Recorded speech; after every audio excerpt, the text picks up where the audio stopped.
This is Jonathan Ferguson, the Keeper of Firearms and Artillery at the Royal Armouries Museum in the UK, which houses a collection of thousands of iconic weapons from throughout history. And I'm your host, Dave Jewett. We've got a different kind of episode today, as we'll both be reacting to a selection of clips submitted by the EXP community over on Patreon. We've got everything from games, movies, anime, and even some custom Blender creations, all submitted by our community. BirdBoi wanted you to look at some Arma 3 modded Sterlings.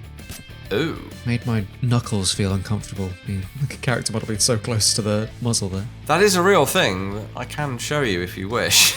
Yeah, there's your knuckle nerves.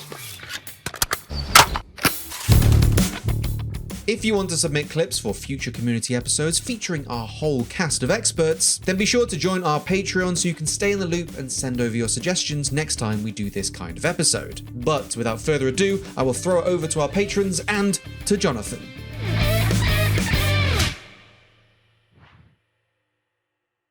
So one of the things that we are able to do through our Patreon, patreon.com/WatchEXP, we are taking requests and submissions from our community. We're starting off with yourself, and this it can be anything. So it can be a gun in a game that we have or haven't covered, a scene from a movie, a Blender build that you've made, something from comic books, anime, anything. We'll compile them all together and then we'll sit down and watch them together. I've not actually seen most of these clips myself, so this is a rare time that you and me are going into this almost level in terms of what to expect. Okay. So yeah, there should be some interesting stuff, but all of these are submissions from the Patreon. Okay. This one was submitted by EnDecc, and I have seen this one before. I've not seen most of these. I've seen this one before, and I found it to be delightful. Okay. I'm intrigued. A Zip 22, we know that thing. Right, so this is two Zip 22s bolted back to back. Yeah. I like that very much. This is something you could do in real life then. I guess so, if you were so inclined. Maybe we shouldn't encourage people to do that? I don't know. I mean, it makes as much sense as the original weapon does. In the description they sent over, they said it reminds them of some sort of ship in flight. And it very much reminded me of like a Ferengi ship from Star Trek or like a Necron attack craft. Watch the gameplay. Is this your gameplay? No, this is theirs. This is EnDecc's. This is hence they're doing the meow. I was about to say, you can definitely tell that they're at home going meow with this thing. So they go banking from left to right. And somehow the anti-aircraft sights suit it quite well. How are they attached? Can we see? I think there's a line of Picatinny. Oh, okay. Yeah, I don't know if that's possible on the real thing. Did he just throw the gun at that? Well, he does say that he uses it as a boomerang, so... Yeah, that's what I thought happened. It's so good. The definition of a sandbox, isn't it? Oh, yeah, so it's got... the connectors are sort of back to back, and then they have side bits as well, hence you can put the sight on the top. It's very modular. And then all the modules are all over the floor. Yeah, that's creative thinking.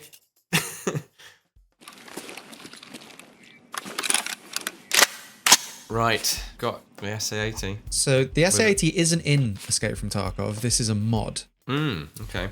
And whoever modded this was submitted by TheWalrusQueen. Whoever modded it has done a very good job. Very good. I was just thinking that. Sloppy drills, though. Yeah, it's got an A1 pattern handguard on it, but so did lots of the L85A2s when they came out, so that's fine. Oh, hello. Oh. It's a good thing you showed me the mod the rifle first, because you can barely see what this is. So there's a G36 carrying handle, a thermal sight, some sort of light. Oh, is that just the... Oh, this is a little confusing. To say the least. One word comes to mind with this. Heavy. So we've got a Hera Arms foregrip there, which is, I would say, spoiling the lines of the L85, but no one's ever said that, so I won't be the first. So that's fine. At one point, we got the right hand coming in and cocking it as well, which is not correct, but hey, do what you like. It's your imaginary SA-80. There's even a forward assist there. It's weird how all of the gubbins on this makes it look so different, because it's not actually different underneath. Yeah, weird, isn't it? It's not as awful as it ought to be. That drum magazine's definitely going to get in the way, but other than that, I think you can see the arm clipping through it in some moments as well. I was going to ask you if that's what I saw, and I think it is. Now, there was, if I remember correctly, there was a trial with the C mag on the L86 A1. The one thing you don't want to do to the A1 S80 A1 series is add more unreliability by putting a C mag on it, but they did try it. So that bit of this build is somewhat plausible. If you'd given me the build list for this, I would have probably facepalmed. But somehow it comes together. Like, if you put this in a sci-fi movie, maybe without the drum. Considering how much or how frequently the SA-80 has stood in for sort of different sci-fi gun, like it was in Firefly. It's in Aliens. It's in Aliens. In the background. I think this is just an extrapolation of the SA-80's weird sci-fi film legacy. This looks even more sci-fi while still having the L85 as its heart. Yeah, it's ironic that probably, I mean, at first glance anyway, the most realistic SA-80 I think I've seen in a game. And so the first thing they've done is cover it in bits. I was just very impressed that this was a mod from the handling, the model. I didn't know what game I was looking at when it first popped up. I was about to ask, what are we looking at here? They've managed to very much capture the realism and authenticity of Tarkov when they've modded this weapon. Speaking of mods, BirdBoi wanted you to look at some Arma 3 modded Sterlings. Ooh. Okay. Got a fairly standard looking L2A3. We've got an L34A1 suppressed. And we've got is it the Mark 7 pistol? Or a similar variant, but with a wooden stock. We have one of those with a polymer stock of that design. With a scope on it, weirdly. Made my knuckles feel uncomfortable being... the character model being so close to the muzzle there. That is a real thing that I can show you if you wish. Yeah, if let's get a gun if we can. Yeah, so this isn't the exact same one. There is actually one with a longer barrel, but it has a weird scope setup on it. That is, yeah, there's your knuckle nerves. There's a whole series of these with this foregrip. So this is the semi-auto pistol. That's the Mark 7 pistol, which was available without a buttstock and with this solid stock that they've replicated pretty well here, actually. It's fairly close. Really very strange looking gun. I think, if I remember rightly, the SMG variant of this, the SAS were pictured with briefly before they ended up with MP5Ks. Always good to see Sterlings represented. It's been a long time since I fired an L34. That sounds about right. As you might imagine, we have quite a few of those as well. The actual L34A1, as it came in, didn't have that wooden foregrip underneath. It was just bare, very hot metal. The commercial version had it, which meant that the Argentine Marines in the Falklands War were equipped with the Gucci version of the same gun. That wrist doesn't look comfortable in the reload. No. This guy's hyper flexible. Of course, as soon as you put a short magazine on a Sterling, you start thinking Star Wars. Yeah, interestingly, they've given their buttstock a pebbly texture, which the real one doesn't have. It's just slick, shiny polymer. And I don't think I've seen a wooden version of it. There's probably one behind me as I speak, but I don't remember seeing one. It's probably worth the mention of the iron sights here, because we can actually flip the rear aperture up and down. And they're a realistic diameter as well. Maybe too realistic, because in a flat video game, a realistic sized sight aperture is going to be too small relative to how your binocular vision, or well, it's not even your binocular vision, just your one eye is able to sort of look through the hole, and your field of view is larger than it is when it's rendered in a game. That's why things like Call of Duty give you a giant size hole to see through. Can't decide if I like the wooden stock on the Sterling or not. I think if you had a wooden foregrip, that would balance it out a bit better.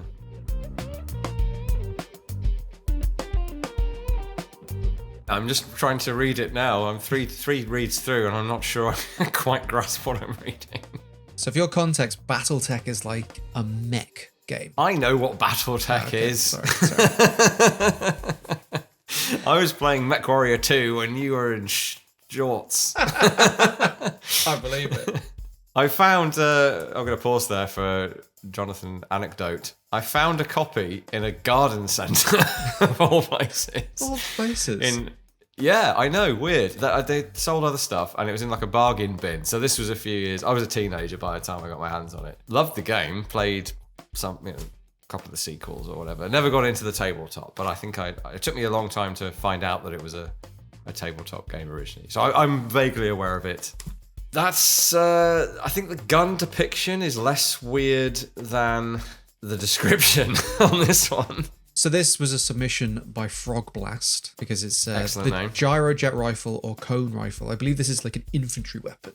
So in the world of Battletech, Gyrojets apparently took off. Yeah, well that's very 80s, isn't it? Yeah. So this was something that was hot. Well, it's hot in the 70s, really, but I guess little known enough that they latched onto it as this is clearly what future technology is going to be for small arms, and it isn't, as we know. Miniaturized rocket munitions might become a thing for the old underbarrel type thing or something, but not likely to be a thing in this sort of a way. Of course, there's a Warhammer crossover there with how the bolters are supposed to work as well. But this is very concept arty. Whatever that is under the barrel it sort of looks like a carrying handle, but they haven't fully understood what a carrying handle is. And so they've just drawn it on the bottom of the gun. Bipod legs, so we could have guessed that this was some sort of infantry weapon. And some very stylized lines. Now, the technology that the submitter has thankfully provided, because it's certainly not evident from the design of the gun itself, I guess why would it be, is that, so we've taken our Gyrojet rocket bullet thing, and they have, different numbers of ports, but exhaust ports in the base that are supposed to spin stabilize the thing in flight. And someone has abstracted from that if we control the amount of thrust from different ports, we can steer the projectile to the target, and they've kind of hand-waved how we achieve that by just holding the sights on the target. Well, in reality, you would need some sort of guidance system, obviously. There are these miniaturized, guided, steerable bullets that DARPA was apparently working on about 10 years ago that don't seem to have gone anywhere, where they're inflatable bands that change the airflow over the projectile and move it that way. And I'm not actually sure, I can't remember how the guidance was supposed to work. Traditionally, guidance is either radio frequency or wire guided, so you'd be spooling a little wire out behind every shot, which doesn't seem very practical for a shoulder-fired weapon. Based in reality as far as the Gyrojet concept, but that's a bit of a hand wave in itself, because the nature of the game being what it is, you're not going to see any sort of, not like a video game where you're going to see no cases coming out or very slow traveling initially projectiles that then speed up, or something that indicates that these are rocket bullets. And the guidance thing is just kind of, we'll stick a little scope on the top and say that that's guiding the projectiles. Yeah, and a triangular barrel as well, triangular section barrel for reasons. I'd say there's a bit of style over substance on this visually. And then in the concept, they're on the right lines for what might be around in 100, 200, several thousand years, who knows, where they don't work like conventional modern bullets. They are miniature missiles, essentially. So I have no problem with that as a sci-fi concept. The description, does it make sense? I think was the question. No, not really. So WargateDirector is known in our Discord for, if someone says, wouldn't it be funny if this weapon was mashed up with this weapon, and then a few hours later he comes back with a Blender model of it. He does some really cool Blender models, but he wanted to showcase an original weapon that he's designed and built in Blender. Oh, okay. He said it's based on the, how do you pronounce that shotgun? You haven't got a chance, Dave. Shogun? You haven't got a hope in hell. Nope. Shogun? Nope. Shogun? That's how I say it, but no. Hey, if I'm on par with you, I'm happy. It is something like Hovgren. It starts with the H sound. Oh. You would have absolutely no chance of knowing that from looking at it as an English person. So, yeah, confusing. That's been one of the inspirations behind this rifle. And he's even written some lore behind it. Well, since you mentioned Hovgren, sorry, Swedish people. Here is one. It's very long. There's shotguns off and on. With the great big chunky bolt carrier, effectively, is what this is. Here we go. The springs on this one are a little lethargic, but loosely how it works. So that's an inertia system. Yes, that's very Hugren looking. I like the look of that thing. There is a Hugren rifle, by the way, if you didn't know. Oh, interesting. So the action is clearly taken from the shotgun, but there's a Maxim style up and downy bolt on the front of it, which I'm not sure would actually work with the inertia system, but you might have thought of that and designed around it. But on the face of it, the actual bolt needs to move within the carrier to be inert to then unlock and come to the rear. The front sight reminded me of the STG as well. Yes, / the Car 98K, because they're the same setup. So he's put the rear sight on a bridge that sits over the top of the bolt carrier. There's maybe a lack of clearance between that bridge and the bolt carrier. I'd be a little nervous that there was going to be, if you got anything in between, like a little bit of dirt or something, that's going to potentially slow down this. I mean, they shouldn't be as slow as that one is, but maybe induce a stoppage there. And also with a combat rifle, lots of running and gunning, and maybe it's not in the shoulder as tightly as it should be. I don't think the inertia system is the one you would want to go with, hence nobody does for an infantry rifle. They had success with the shotgun, the Swedish design, Danish made, but the rifle didn't go anywhere. And I think that's perhaps why better ways, gas operation became the sort of default for a reason. But I really like the look of the design, tastefully decorated without being over the top, and a nice reference to the historical system. So enjoy it. And also bayonet. Can't go wrong with a bayonet on the front.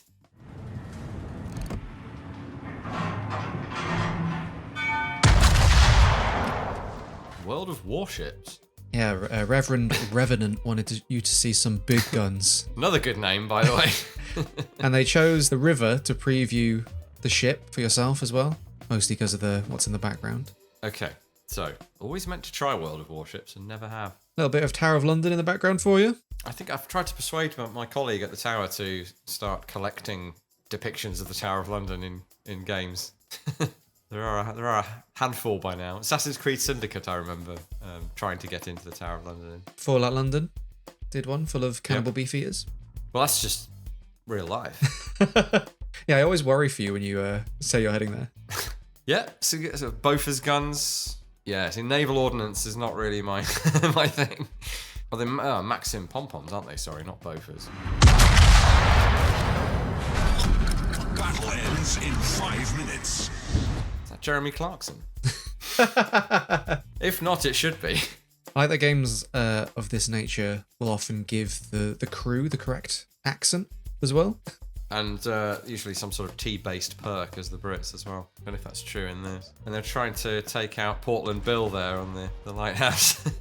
Yeah, I actually never have seen really anything from this game, so that is pretty interesting, seeing the fall of shot, the rotation in flight, the sort of shockwave as it passes through the air.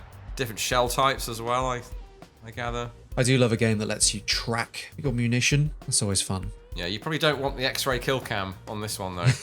It's just going to be missed. Actually, that was a silly joke. However, if you were able to see it penetrate the hull and whatever decks, that would be interesting on this or on World of Tanks. World of Tanks I've played quite a bit of, but never touched this or War Thunder, actually. Well, no, tried to play War Thunder, didn't get into it. Good sound. Hard enough to represent small arms in games, unless, depending on your sound system, of course, but even so. Something that can actually literally deafen you is going to be very hard to represent in a way that is at all correct, as it were. And even more so with artillery. It's something that can turn your brain into a pulp. I think I'm already halfway there. Join the club. There's a sort of crack in there, but also a boom. This is real incisive stuff here. But He's doing a pretty good job against the Bismarck. now with World of Tanks, the coax guns and the hull-based machine guns and things don't do anything. those 1 pounder Maxims and things on deck, are they usable or are they just set dressing? I'm not sure, actually. I think they might be usable against, like, aircraft. Okay, yeah. Maybe I'll double check, and if not, we'll delete it. They've put them on there. That's the main achievement. Yeah, I guess ramming your warship into another warship is probably going to cause significant damage. It's a bit too Klingon for the British Navy, though, isn't it? A little bit, yeah. Ramming speed. I don't know, actually. I think there've been a few ramming incidents in British naval history. Or maybe I might just be thinking of War of the Worlds. R.I.P. Thunderchild. This is so nerdy. You know they named one of the ships in Star Trek First Contact USS Thunderchild? Really? I didn't know that. Because they're taking on the aliens. Ah, clever. Love Yeah. that. Yeah, so I did have to look this up. However, the very large Maxim type guns appear to be correctly set up and modelled, and they're actually 2 pounder pom-poms. So I'm used to thinking of the 1 pounder Maxim pom-pom gun if I ever do think of it. And I should, because it's cool. We have one at the fort, if you want to go and see one. But these are a bit bigger than that. So that's a hell of a lot of firepower. A whole array of 2 pounder Maxim type guns with substantial ammunition on board. We don't think so much of the smaller, or I don't anyway, smaller armament on warships, but pretty significant stuff, especially if you're just a meaty human being in the way of something like that and not, the armor belt of a battleship.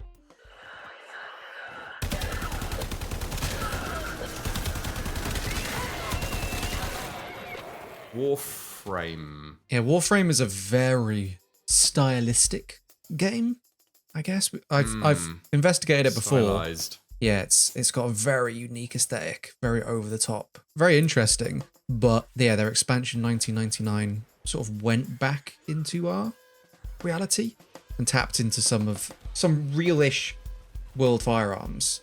Okay. To inform some of their weird sci-fi designs. So real-ish isn't filling me with confidence. Resulting in an AK in space. Another one. Okay, hit me. Okay, well the sort of eldritch character design is distracting me slightly from the AK in space. Oh yeah, it's not even that far in space, is it? Except for the really weird buttstock. The buttstock's like a giant carabiner clip. Yeah, what on earth is going on there? Yeah, pretty conventional looking gun. You could probably build this from a real AK. Sights on the top cover like a Valmet. No, the sights are on the trunnion, rear trunnion. There's something else on the top of the cover. The weapon design that I know from Warframe is much more in line with the character armor and other equipment.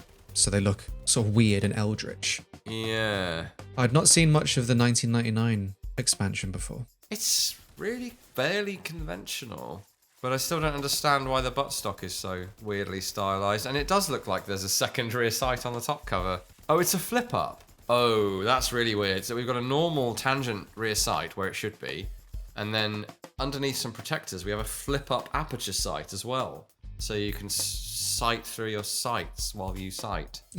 Yeah, I mean, AKs don't have a huge amount of recoil, especially with a brake on the end. But I still wouldn't want a rounded, narrow butt plate. Thanks very much. The little I do know about Warframe, I feel like I can be fairly confident in saying that this is one of the most basic weapon designs in the game. From some of the other stuff I've seen, it gets absolutely wild. I hesitate to say this, but you could go more wild on this if you wanted to. The Vector CR21 is basically just a silly, curvy shell on an AK. You can dress your gun however you like at the end of the day, as long as it doesn't affect functioning. Are you familiar with the anime Hellsing or Hellsing Ultimate? I wouldn't say familiar, aware of. So you know the whole sort of vampire element of it? Yeah. Okay. I think that's all you need to know. I know that there is one. Vampires and guns is a good starting point. The main character's name is Dracula backwards. Alucard. Yeah. I mean, Castlevania did that first. Yeah, good point. In fact, I think I confused the two. Anyway, so that said 454 Casul on the slide, didn't it? Yes.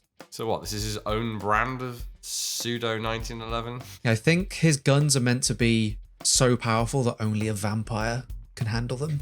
Okay. Caliber reconstruction. What does that mean? Because I think it's a 10-inch barrel. Yeah. Oh, wow. Okay. Oh, What is this? Jesus Christ! Is my reaction to that, and it's also what's written on the side. Jesus Christ is in heaven now. 13mm explosive shells, did he say? That's right. Mercury tips, and they're already blessed. Right, I'm gonna have to stop you there. Mercury tips. Mercury tips. What's Mercury got to do with vampires? Is this the Quicksilver thing again? Maybe. The nickname of Mercury as Quicksilver has absolutely nothing to do with silver. It's just that it's silver and it moves quick. Or is fluid, you know? That's why it's called Quicksilver. This has come up before. I can't remember what in. Mercury isn't in any way a traditional anti-vampire round. If indeed he's shooting vampires, I assume that's the idea. He's a vampire that shoots vampires. Is that? Something akin to that. I know they fight things called freaks a lot. There's definitely a genre of anime that have like a big focus on firearms and guns, and sometimes they do them really well or use them in very interesting ways. They definitely love a detailed explanation of what it is, whether that's accurate or not. So we get the full breakdown, sort of Q from James Bond or the sommelier from John Wick, kind of, here's your latest over-the-top weapon. The trouble is, this thing is just reminding me of a high point. like a very big high point that shoots like magnum rounds. It makes the first one look normal. I think that's fair to say. So we've just seen the effect of 13mm mercury tipped rounds, and that turns you into a pair of eyeballs, apparently. I mean, if we can think about the weight and the center of gravity of these things, if they existed, I think I can get behind the idea that only a superpowered, supernatural creature could actually hold them on target. There's a lot of splash in this. Splatterpunk. Got some Beretta M12s there. I might have to give this anime a go, you know. Yeah, maybe. As a connoisseur of vampire stuff, I think the closest I found to an anime that I've enjoyed was the Blade series, weirdly enough, and even that went a bit weird with beast-like vampires that weren't very vampire-y. Yeah, interesting. It does sort of raise the question of, it's the Captain America thing where we were talking about how he doesn't really, no point in him having a gun because he'll fire his 7 shots and he'll just be throwing a shield and punching people. This guy absolutely doesn't need to be using pistols, but I guess he likes to use them. You must be Doc Holliday. That's the rumor.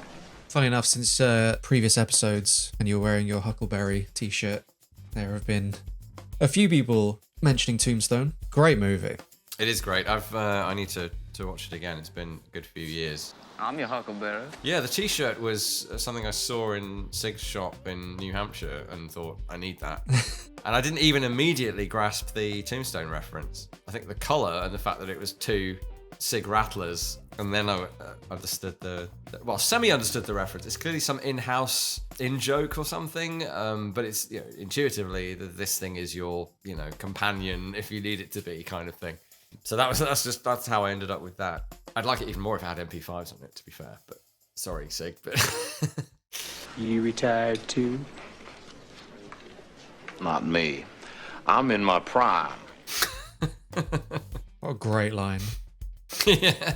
I'm going to start saying that every time I'm under the weather or hungover or something. I'm in my prime. A lot of staring in this scene. A lot of facial hair and a lot of staring. Good job by Michael Bean there. That might be one of the first Hollywood actor boot camp. Western gunslinging might be the first thing they had to teach actors to do with guns. I wonder if that close-up was somebody else reholstering, but he does a good job, even if so. And he has got an old 4.5-inch gunslingers model single action army. This is a super rare 41 Colt example, made in 1894, if I remember rightly. Lost all its finish, but it's a 41 Colt. The idea being, if you imagine that this is really for a gunslinger, that the short barrel clears the leather quicker and lets you shoot from the hip. There's one in 310 to Yuma as well. Yeah, great stuff. Definitely have to go back and watch that again.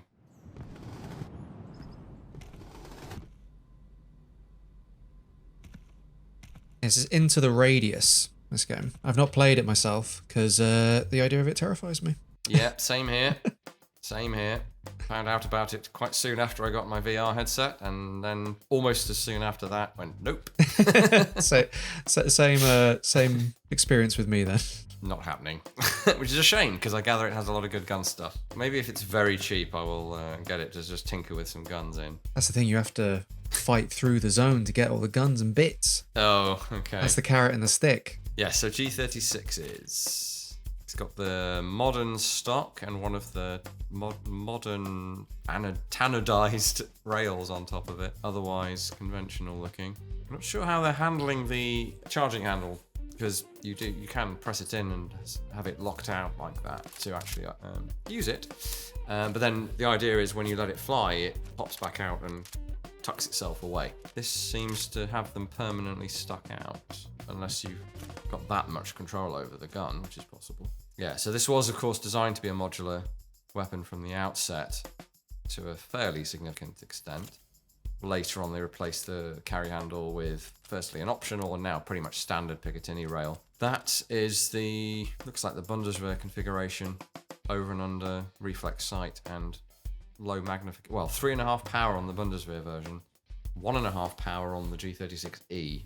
Something that I don't know that VR does is, we obviously went one-handed there, which is perfectly doable, but without tucking the butt under the arm or having a lot of wrist strength, barrel would feel, you can't do weight, you can't do mass, really, in VR.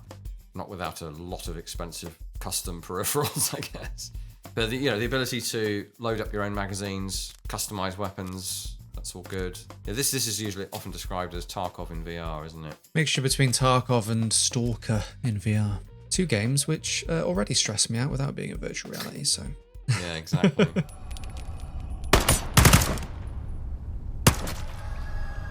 Yeah, just the sounds. Just no. Yeah, the horrible staticky screeches. Yeah. No amount of excellently realised G36s is going to persuade me to play the game. My favourite gun, and I'm still not playing this. I'm glad we can watch it, because I'm not playing this. Not unless I become very brave. Yeah, the screeching just confirms my prejudice there. I didn't see, and it's relatively recent, but the G36 had quite the makeover more recently. After I think it's in response to the debacle with the German government to do with heat problems with the G36.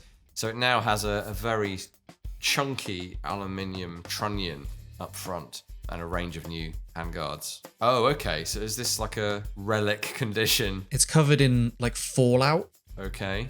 I could see the bolt in there, and the bolt and a bolt carrier modelled, which is always nice. Yeah, you need to remove all this ash to make it usable, which is done via WD-40 and a toothbrush. That's realistic. Nothing that WD-40 can't fix. And a bronze brush, that's good. I wouldn't use a bronze brush on polymer though. I think that would not go well. It might make your rifle lighter though. It'll give you, something to grip on. Stippling. Yeah, custom stippling job. It's not black. I was expecting it to be black underneath. I can't recall seeing a tan G36. No, I don't think I do either. Tan, no, maybe I have. I've definitely seen the tan rail, so there must be a tan polymer as well. So that cocking handle is not, I guess because it's just too complex to model, that's just sticking out permanently. That's not unrealistic. You could just leave your cocking handle in that. Well, no, sort of is, because when you cock it, the inertia, I guess, makes it return forwards. So that's the only nitpick I would have there. Otherwise, it's looking good. Black Ops 6. Yeah. Yeah, so far so ordinary. That's cool. I don't remember noticing that before, but when he inspects the chamber, he uses his forearm to rest the gun on. Just a nice sort of naturalistic weapon handling touch. You could just hold it up like this, but that's something that someone might do out of sort of habit. Oh, and there's the cursed. Yeah, I'm failing to see how that's semi-cursed. The red dot alone makes me want to weep. And then the eye-popping camo changing. Ugh. Yeah. I mean, it's zombies, so fine. But there's a weird sort of crazy paving effect on the furniture and the magazine as well. Yeah, anything goes in zombies, but one of the things recent Call of Duties has introduced, that their new camo for people to really hunt for will often have these moving prismatic effects. Personally, I just think they're distracting when I'm playing. Some people enjoy them, and some people have them just as something to boast about. Like, hey, I got this sick camo. Which, was always what gold was back in the day, and then that became diamond, and that's become this. Yeah, the Back in my gaming day, we world. only had gold. God damn it.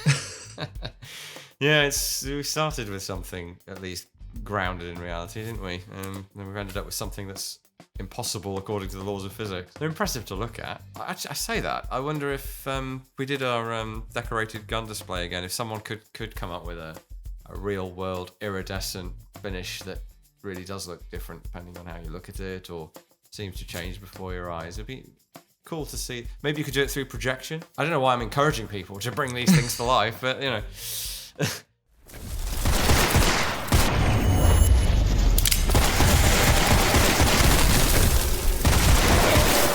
Witchfire. This is something I came across a while ago and people keep mentioning as well. It does sound intriguing. Yeah, I remember seeing it a while ago when it was earlier in development, but I definitely like the style of it. Magic mixed with sort of Western weaponry. It's not really the right thing to think of, but Solomon Kane, kind of magic and guns and a silly hat. Yeah, okay. Big, chunky revolver. Sort of you immediately think Schofield or, well, Smith & Wesson number 3 when you see a break open. Because we have to have speed reloads, we've got a cylinder replacement thing going on. As I understand it, none of the weapons use conventional ammo. It's all magic ammo. Oh, okay. Summoning that speed reloader from the abyss or something. Yeah, well, I was going to say, you could kind of do away with the need for a physical reload and just have them be, like, have a limited pool, but have the reload be, I don't know, I guess you need that satisfaction of some sort of pause in firing. We've got spinning and fanning for that full-on Western feel. Looks good. Big and chunky, I'd normally criticize, but in a game like that, it fits the vibe of, you know, this is some sort of religious artifact as much as it's a weapon. So I think that's cool. I have to mention the username. I'm going to make you mention the username, actually. Who submitted this one, Dave? A suspiciously moist carpet. Yeah, but who submitted this one, Dave? Yeah, I've got hardwood under me. I mean, I like that an individual with that username submitted a very stubby Barrett. Like, so stubby that there's, like, it's impossible for the barrel to recoil. It looks... Okay. So, this is Payday 2. Yeah. Going back a little bit with Payday 2. Oh, okay. Yeah, see, I wouldn't have known what a Stubby Thanatos was, but yeah, definitely not gonna work. Oh, I know it will work because it's a bolt action. Oh, Fair I didn't enough. catch that. Okay, so the barrel wouldn't recoil. No. Still, I think it's listed as a CQB Barrett, which is an oxymoron, surely. You laugh, but that's the official name, not of this, but of the shorter barreled M107. It's the M107 CQ, close quarters. I guess it's relative? Relative for Barretts. Like 500 yards instead of 1,000? I've never been quite sure. But yeah, it's their fault that's called a CQ or CQB. I think they say CQ, not CQB per se. CQB implies kicking indoors and like Space Marine use of a Barrett. But it's Payday, so why not? It's technically plausible to chop a bolt action back like an M95 down to that size. You wouldn't do it because you'd lose so much range and muzzle velocity that you may as well be. I guess it would be a sort of bolt action Ash 12 kind of scenario, really, because you'd be nerfing the muzzle velocity quite significantly. But with the brake still on the end, controllable, but only one shot, and then you've got you've got to deal with the bolt, mag changes. Yeah, it's not particularly practical.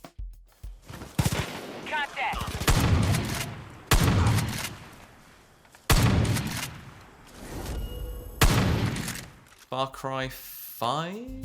Yeah, so we're going to see the 1887 from Far Cry 5 and New Dawn, which... Have you played New Dawn? I haven't played either of those. I played Far Cry 3 and 4. Well, I won't spoil Far Cry 5 just in case you go back to it, but the ending... I know what happens in the end. Oh, okay, so yeah.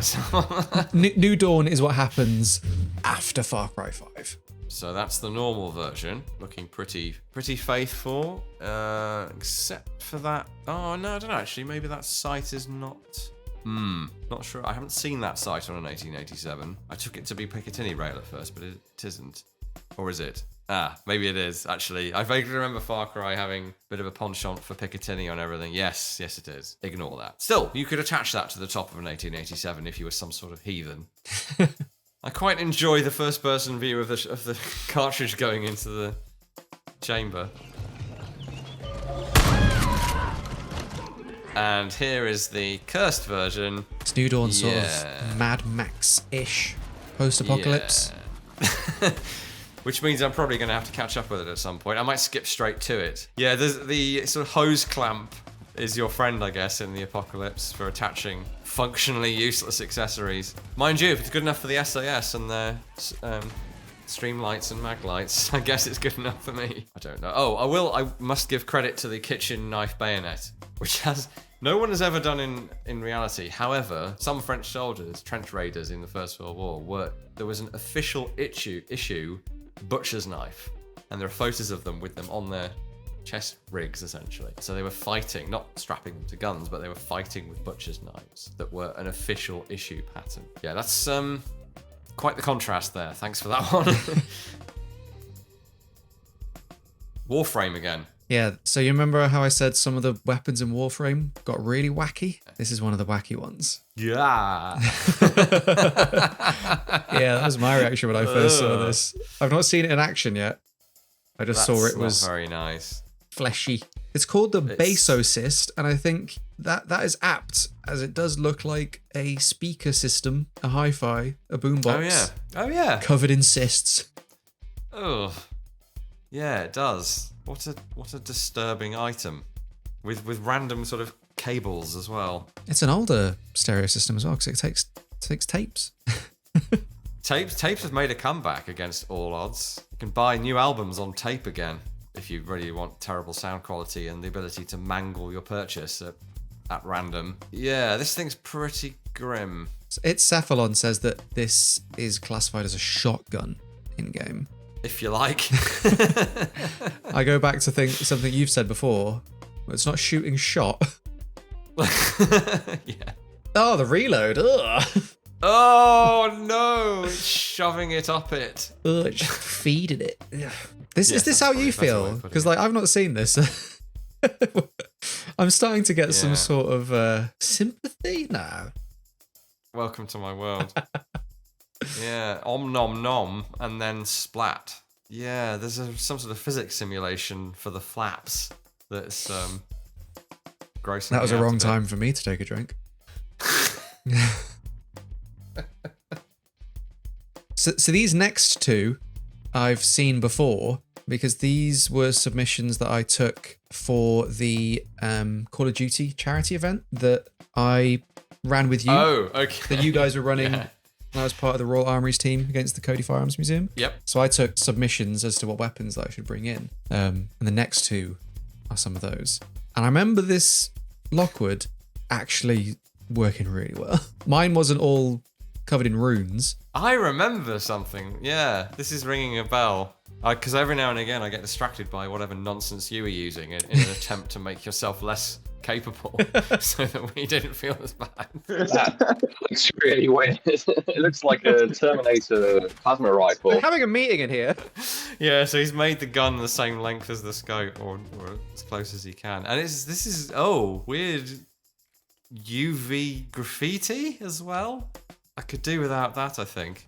Yeah, I remember in game it kind of slapped. Why was it so effective? Other than you using it? It was doing decent one-hit kill. Were you using the scope or not? I was using the scope. The next one, I remember it being described as an AK-74 and dragged it through a Zenitco catalogue. Does Zenitco have a catalogue? Because I kind of want to see it if they do. I just want to see a paper catalogue of all of their stuff. I know it's kind of metaphorical, but it's made me think that we need to acquire one for because we have a reference collection of catalogues and brochures and pamphlets and leaflets. Which I found a load more of today in a cupboard, by the way. Yeah, she had the idea that someone's magnetized this AK and thrown it into a Zenitco warehouse or something. So every Zenitco adjacent attachment has been thrown onto this. For those who don't know, Zenitco is like the Russian version of Tapco in the States, where you can buy all sorts of intriguing accessories for your firearm. Paused at the moment on a sort of an AKS-74U. It basically is. It's just the legally different version of it from COD. with a very chunky bipod right up by a muzzle brake, and a sort of SIG. It's clearly a SIG MCX folding buttstock, and a side rail with a red dot and magnifier. I've seen crazier. I already wouldn't recommend it for practical use, but hey. See, it doesn't even occur to me to try and make things like this in games. It's just... I guess that's what everyone else is there to do, as far as my sanity goes. The brake is doing nothing for the recoil. The fact that you can practically use the bipod is amusing. But of course, you're not doing that. Yeah, it's on the more practical end of cursed, I dare say, and it's just black. It's not like it's got a crazy skin on it.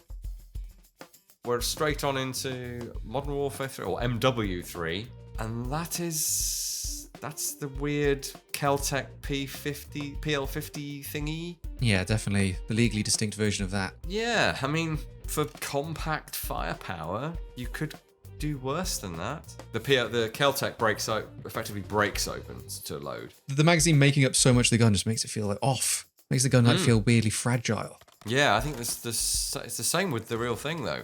Albeit with it, it opens up to reload. Yeah, it feels like half the weight of the gun is ammo.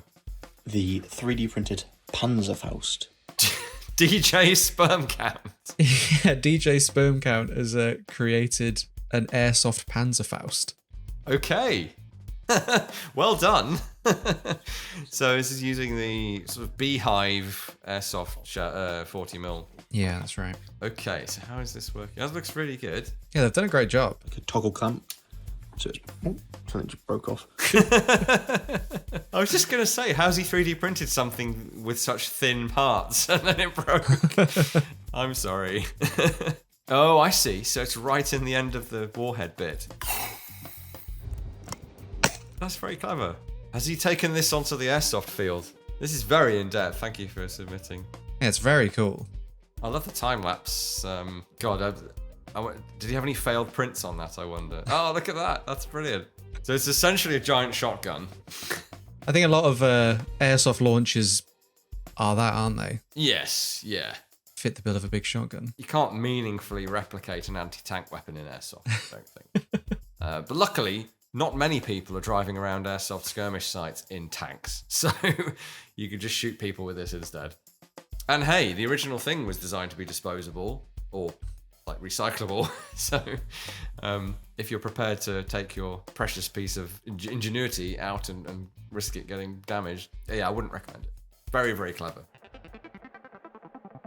Do you remember all the sort of weird skins from the finals? They do some really creative ones. I do vaguely. I weirdly also remember the name Rise of Ownage, but I'm not sure what from.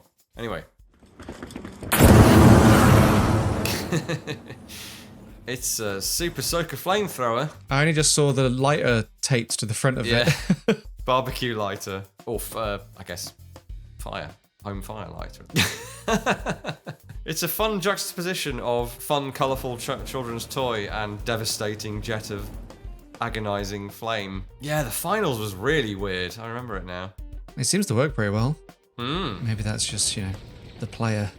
Yeah, nobody get any ideas, by the way. Filling super soakers with flammable liquid is very dangerous and extremely illegal, at least in the UK. Oh, okay. I think this person's just submitted this to annoy you. Yeah, I was already getting that vibe. Yeah. The words replicate and Call of Duty Black Ops already fill me with concern. So I've been living in fear of someone doing exactly this. I thought I'd see it on Twitter first, but here it is. Here it is on EXP, and I guess that's fitting. Yeah, so we've got the 2 long barrel, we've got the Troy iron sights, which is deliberately put on there just to annoy me, and the sling wrapped around the gun. He's even tucked it behind the bolt release. I'm gonna have to stop saying things because people will just use them to torture me. What I'm gonna have to see now is you shooting this and reloading it and being annoyed by your own creation. But excellent troll there. I hope you take that to the range and all the FUDs look at you funny. This is very cool. Captain Contract was sharing some of their airsoft stuff on the Discord, and yeah, some of the stuff that they've made for their MT40 is pretty sick. I've just seen. I've included a charm just to make Jonathan's eye twitch. Right. Oh, okay. So I do need this bit of backstory here. My job in real life is asbestos abatement. So he's included a Lego version of himself in a Tyvek suit with a respirator. I knew I was going to start seeing real life charms on things. So an airsoft M240 installed in a helicopter style setup. The gun shield looks so cool. It is cool. Some helicopter door gunner is going to try and contrive that. Emotional support machine gun. Very good. The next logical step is for a real 240 gunner to do this to their gun and get away with it without being cashiered out of whatever armed force they're in. Yeah, that's heavy duty. Ka-chunk. Yeah, very good.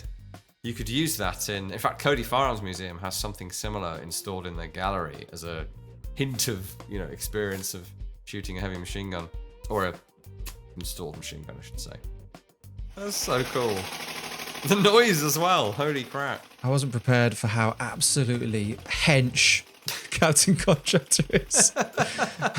Absolute unit of a lad. Amazing. Very much the sort of Call of Duty Juggernaut-esque enemy here. Yeah. Get some on his groin. Thanks, I don't. If I go airsofting and I see this guy, I'm getting back in the car.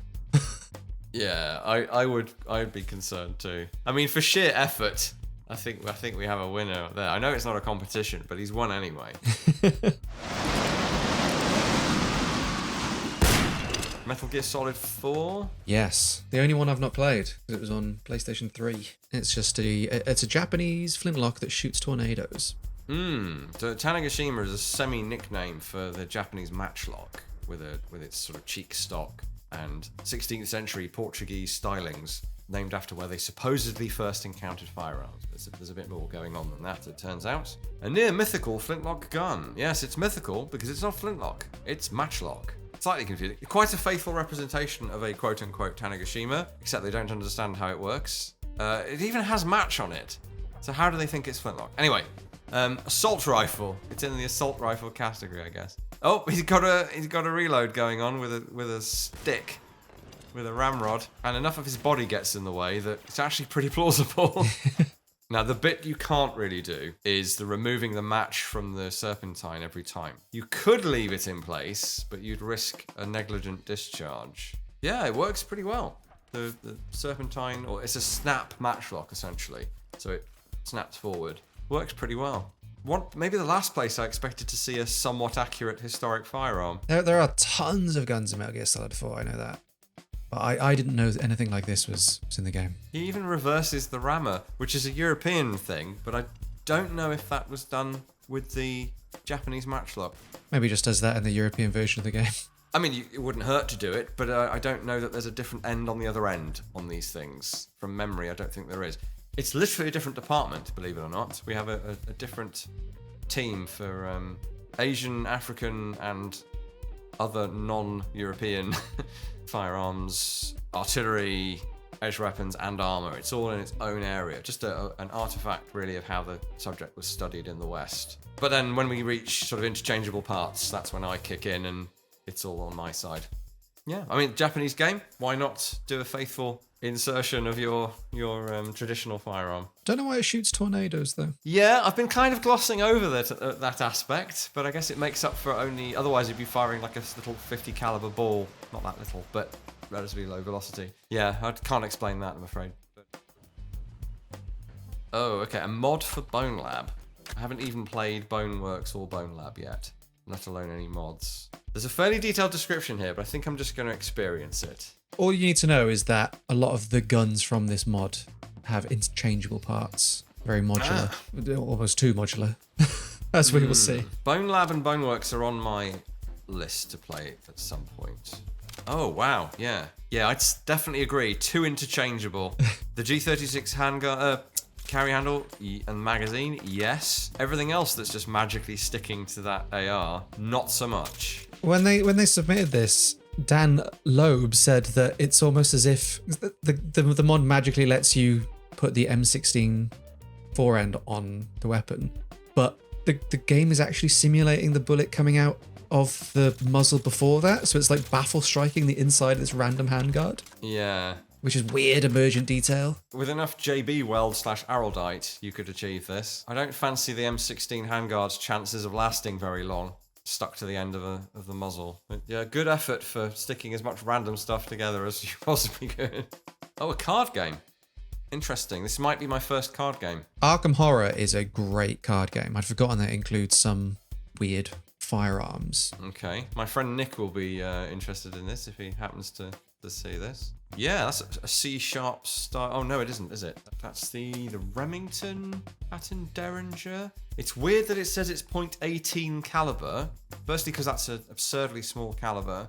And secondly, because the thing in the image is like 50 cal. So that's a bit confusing. But an image based on a real Derringer. It's a design that pivots on the frame. And then the more traditional... Yeah, so the 41, I think Remington was the originating design for this, but it's made by different people. The classic flip-up 2-barrel Derringer, that really was in 41 rimfire, so that's pretty accurate. Uses 3 ammo.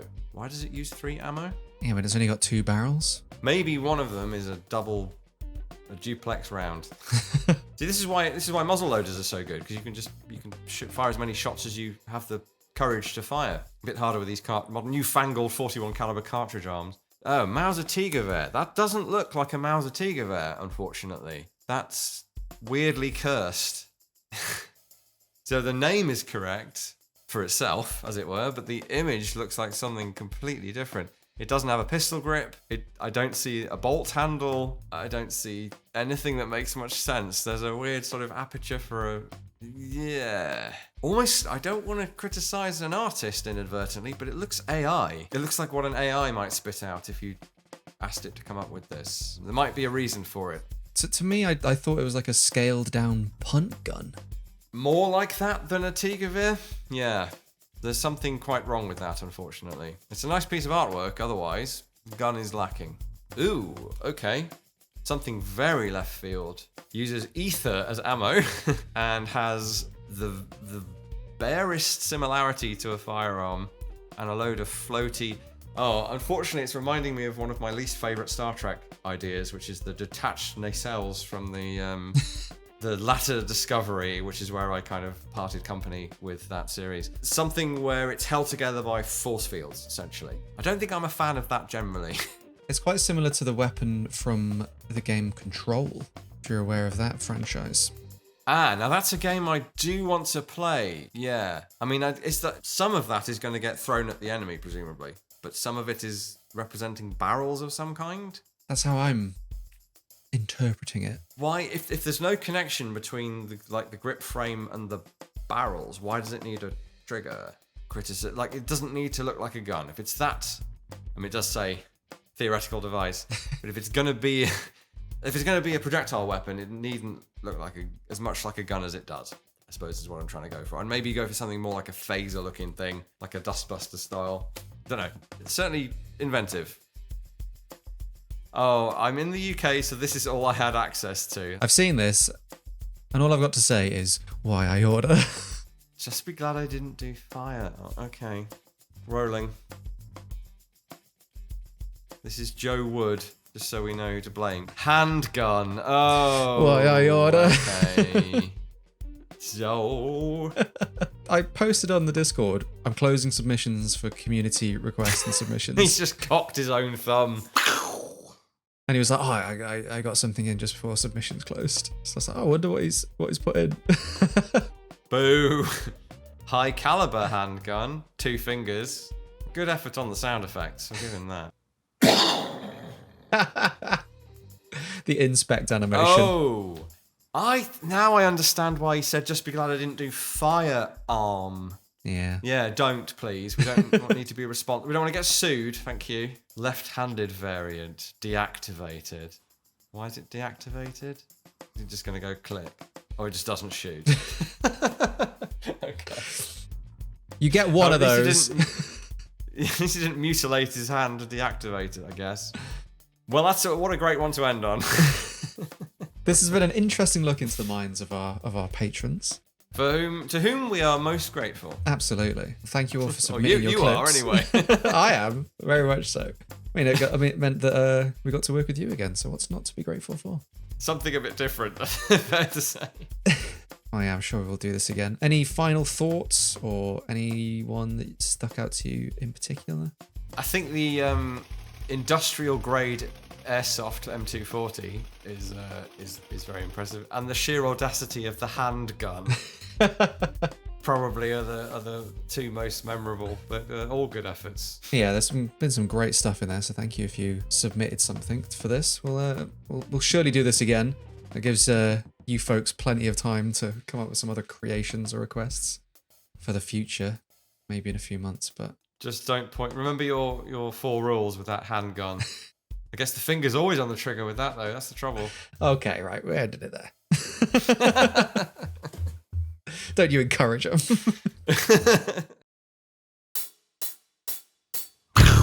Thank you all for watching. Let us know what your favourite clips were in the comments section below and what episodes you might like to see in the future. A huge shout out to all of our patrons for both submitting these clips, but for also helping this project and these episodes happen. Links to support Jonathan and the Royal Armouries will be in the description below, and down there you'll also be able to find links to all of EXP's social pages and our Patreon. Like this video if you enjoyed, leave your thoughts in the comments section below, subscribe so you don't miss out on future content, but once more, thank you for watching.